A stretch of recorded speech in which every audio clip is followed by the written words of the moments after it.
மச்சம் ஒன்ன பார்த்து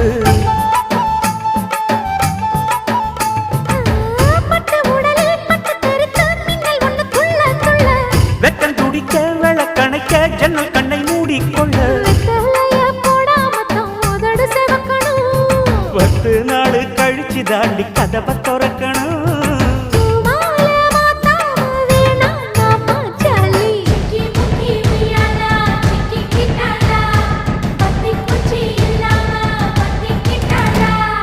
மச்சாங்கிட்ட முந்தானைய தந்து வப்பாளா,